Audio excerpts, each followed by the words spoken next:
All right, welcome back to the Curious Corvid. We're here for another reading, another video reading. Today, I'm going to focus on another deck that I own. But before we get started, I just wanted to set the stage, light some sage, and I'm going to ring a Tibetan singing bowl today as well. Just a quick note on the idea of ritual. The idea of the sage and the singing bells, although they have a long history that I'm not going to get into at this point, at the base level, what the idea behind the sage and the singing bells and the rituals are there to just kind of bring your mind from a state of chaos that we quite frequently live in to a place of stillness, to a place of recognizing that we're here. We want to be present. We want to be receptive to the information that the universe wants to give us. It doesn't have to be anything more than just a sound, a smell, something that triggers that response within us that says, hey, I just want to calm down, relax, and be in this moment. So I enjoy sage. The smells of it is great. Unfortunately for you, you can't smell the sage through the video, so I'm also going to ring a Tibetan singing bowl. Whatever you choose to do, whether it's in meditation or magical practices or reading tarot cards or whatever you choose to do, I highly recommend finding a method that works for you, a ritual that works for you, but something that you do continuously so that you have that trained in your mind so that you can bring yourself into that state of calmness and relaxation and presentness before you do your practice. It's always a good idea to have yourself go into those states before you listen to what the universe wants to tell you. So I'm just going to ring this bell.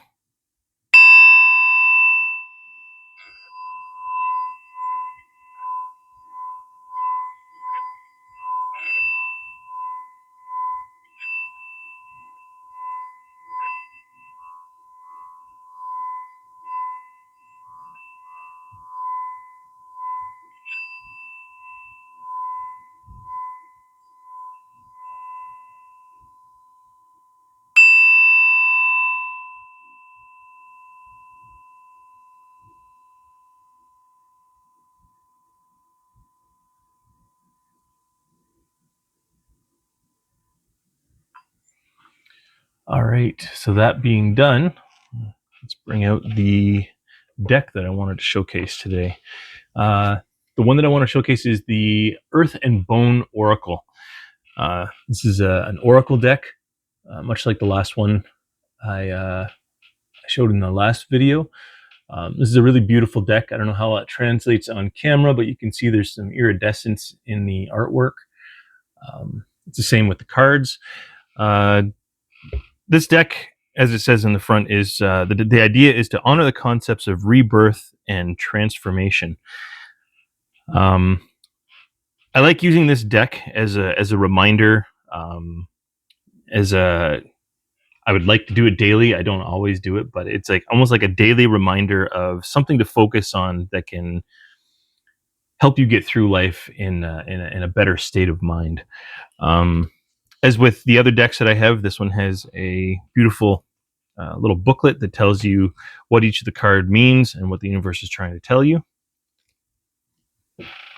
And these are the cards. As I said, they have beautiful artwork on them, but each of the cards, the edges, has that iridescence to them, which is, I think, a really cool touch. So I'm just going to shuffle the cards. Today we're just going to do a one-card draw, and you'll see in a moment why that is. This book, although you can do multiple cards, like with the other ones, where you can do the past, present, future, you can do the what the universe is trying to tell you, whatever you want to do with your readings, with the setup that you have. This deck works. I find it works really well with single card draws. I guess we're going to use that one. And I think for anyone who's not up on tarot cards, or if you're just getting into it, a lot of times when I'm shuffling the cards, what I'll do is I'll keep shuffling until I find a card just kind of stands out of the deck. Sometimes it'll fall. It'll what they call drop cards. Um, I don't know if there's really anything to it, but in some aspects, it's kind of like as you're shuffling, the universe will kind of give you a card. It will give you an idea of what it wants to tell you. Um, it's better than just shuffling and kind of picking random. It just kind of gives you what you want to read. So this particular card is called the Sorcerer. It's number 18 in the deck. Just show that a little bit close up there. You can see it says ambition, willpower, and creation. So the imagery is beautiful. Again, one of the things I really enjoy about this deck is the juxtaposition between life and death. Again, if you're aware of these aspects of things, there can be no life, there can be no rebirth without the death of something. If you want to become better, if you want to become something more than you already are, many times you have to put to death something in your life. And this deck is great for kind of pointing out that aspect of things. So the Sorcerer card with ambition, willpower, and creation, as I said, is number 18. We're just going to go to 18 in the guidebook.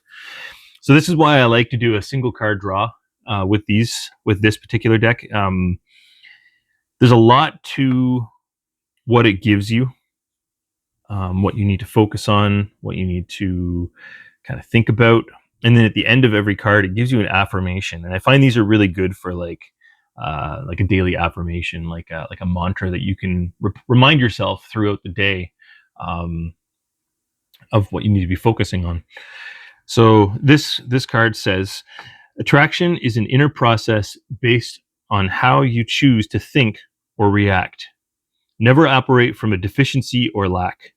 Circumstances have very little to do with reality. It's your attitude towards life and your attitude towards circumstances that reflects your reality. Take what you are and accept it.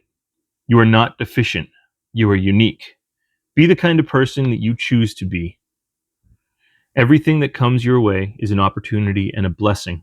Celebrate it. Take control of your thoughts. You have the power to make your life absolutely perfect. The image in your mind manifests into reality.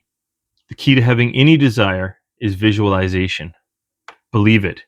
Even when circumstances get you down, understand that there are no mistakes and everything in this world is a miracle. There's a lesson in everything. Celebrate the lessons. When you begin to change thought into quality thinking, or change your thinking from how things appear and practice being grateful for every lesson, you unlock the flow of your desires. And the affirmation for this card is, I ignite my soul's passion to live my highest potential. I am willing to believe that I am creating all my experiences. I'll read that once more. I ignite my soul's passion to live my highest potential. I am willing to believe that I am creating all of my experiences.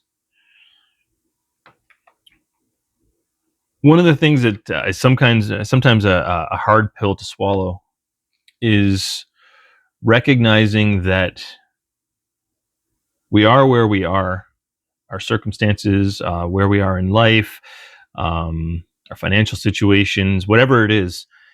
It's a hard pill to swallow, but we need to recognize that we are where we are because of the choices that we've made. We are where we are because of the things that we've allowed to happen in our life. Quite frequently, we like to look out and try and blame external circumstances, other people, bad luck, whatever you want to call it. But when you finally recognize and accept and start working in your life the concepts of being in control, being the one who has created your own personal reality, that's when you start recognizing that you have the ability and power to manifest amazing change in your life. It can be as simple as changing a daily practice, as simple as just becoming uh, more present in your day to day and what you choose to do and what you choose to say, what you choose to think. It's it's a hard concept to get, and it comes in stages. I would say it's not something that most people get instantaneously, because we're trained, we are accustomed to looking at things a certain way. But when you can shift your mind, and even in a small way, those multifaceted aspects of life, if you can take one small piece of that and move it towards the understanding that you are the one who is in control, that you are the one who decides what you have and what you want and what you do with your life, it it can create a huge ripple effect. And once you make one change, you open up your life to the possibility of making all sorts of changes and moving your life dramatically towards where you actually want to be. There's a lot that can be said on that, but I'm just going to leave it at that. And again, this is a great deck to point those kind of things out, a great deck to uh, just kind of give you those daily affirmations, those daily thoughts to help you move towards a better and brighter future. So again, it was the Earth and Bone Oracle. Being a one card draw, it's going to be a bit of a short video. So I hope you enjoyed that. I hope you got something out of it. And I look forward to producing another video and seeing you again very soon. Take care and have a great day.